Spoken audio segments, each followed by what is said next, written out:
கல்கி 2898 ஏடி படத்திற்கு எதிராக கிளம்பிய திருட்டு சர்ச்சை. தென்கொரிய கலைஞர் வச்ச ஆப்பு. நடிகையர் பட்டத்தை இயக்கிய நாக் அஸ்வின் இயக்கத்தில் பிரபாஸ், கமலஹாசன், அமிதாப் பச்சன், தீபிகா படுகோன் மற்றும் திஷா பதானி உள்ளிட்டோர் பலர் நடித்துள்ள கல்கி 2898 ஏடி திரைப்படத்திற்காக எதிராக ஹாலிவுட் கலைஞர் திருட்டு சர்ச்சை ஒன்றை கிளப்பியுள்ளார்.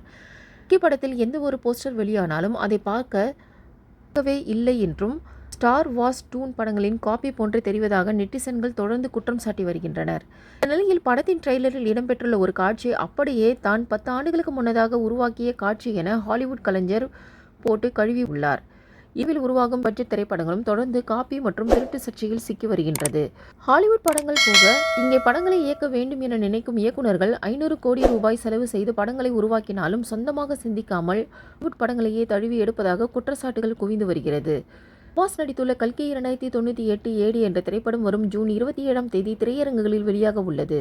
அதற்காக உருவாகி அதை மையமாக படக்குழுவினர் ப்ரமோட் செய்து வருகின்றனர். படங்களின் கலவையும் மிக்ஸ் செய்து கல்கி திரைப்படத்தில் நாக் அஸ்வின் உருவாக்கினார் என தெரிகிறது.